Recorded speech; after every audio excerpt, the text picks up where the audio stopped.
Hi everyone, welcome to Shivshakti channel. Please subscribe my channel, like my videos, please support my channel. ఈ రీడింగ్లో మీ person మీకు ఎందుకు call కానీ message కానీ చేయట్లేదో చూద్దాం, ఓకేనా? 10 of Wands, the Hanged Man,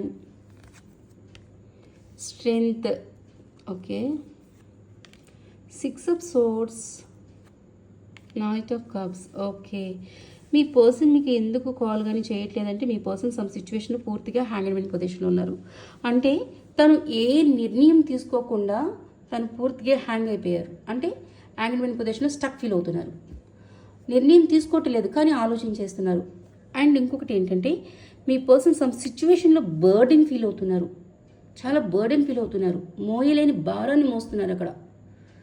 okay, so ఈ బర్డెన్లో తను స్టక్ ఫీల్ అవుతున్నారు కానీ ఈ స్టక్నెస్ నుంచి బయటికి రావట్లేదు. తను బయటికి రావడానికి తన స్ట్రెంగ్త్లోకి వచ్చి ఆ సిచ్యువేషన్ నుంచి బయటికి వచ్చేయచ్చు కానీ నిర్ణయం తీసుకోవట్లేదు, యాక్షన్ తీసుకోవట్లేదు. తను యాక్షన్ తీసుకోకుండా స్టక్ ఫీల్ అవుతున్నారు అనమాట. ఏం చేయాలి, నేను వెళ్ళిపోవాలా ఈ సిచ్యువేషన్ నుంచి లేకపోతే ఇక్కడే ఉండాలా అనే ఆలోచనలోనే ఉండిపోయారు కానీ యాక్షన్ అయితే తీసుకోవట్లేదు అనమాట.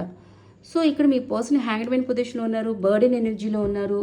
ఈ సిచ్యువేషన్ నుంచి తను స్ట్రెంగ్త్లోకి వచ్చి వాకవే చేస్తేనే మీ పర్సన్ మీకు కమిట్మెంట్ ఇస్తారు. సో ఇక్కడ మీ పర్సన్ ఎలా ఉన్నారంటే మీ గురించి నిర్ణయం తీసుకుని స్టెప్ ముందుకే ఇట్లా ఎక్కడైతే బర్డెన్ ఫీల్ అవుతున్నారో అక్కడ కూడా ఒక నిర్ణయం తీసుకుని స్టెప్ ముందుకే ఇట్లా ఎవరి గురించి స్టెప్ అనేది ముందుకు వేయట్లేదు, యాక్షన్ అనేది ముందుకు రావట్లేదు.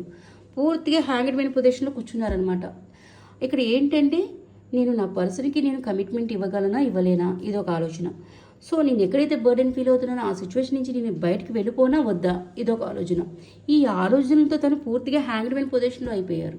అంటే హ్యాంగ్ అయిపోయారు అంటే నిర్ణయం అనేది తీసుకోవట్లేదు, స్టక్ అయిపోయారు అక్కడ. సో ఇక్కడ మీ పర్సన్ స్ట్రెంగ్త్లోకి వచ్చి ఎక్కడైతే బర్డెన్ ఫీల్ అవుతున్నారో ఎక్కడైతే హ్యాంగ్డ్ పొజిషన్లో ఉన్నారో అక్కడి నుంచి వాకవే అవ్వాలి. అవుతారు డెఫినెట్గా. అయిన తర్వాతే మీకు కమిట్మెంట్ ఇస్తారు. తన లవ్ ప్రపోజల్ ఇస్తారు అండ్ కమిట్మెంట్ ఇస్తారు. తన ఆలోచనలో ఇది ఉంది బట్ యాక్షన్ మాత్రం హ్యాంగ్డ్ పొజిషన్లో ఉన్నారు. అందుకని తను ఈ సిచ్యువేషన్ ఇక్కడ బర్డెన్ ఫీల్ అవుతున్నారు, సఫర్ అవుతున్నారు కాబట్టి తను ఓవర్ థింకింగ్లో ఉన్నారు కాబట్టి అండ్ ఏ నిర్ణయం తీసుకోలేని హ్యాంగ్డ్ పొజిషన్లో ఉన్నారు కాబట్టి కాల్ మెసేజ్ కూడా చేయటం లేదు. ఎందుకంటే ఒక నిర్ణయం తీసుకోవడానికి తను ఇంకా ఆలోచిస్తూనే ఉన్నారు. ఓకే.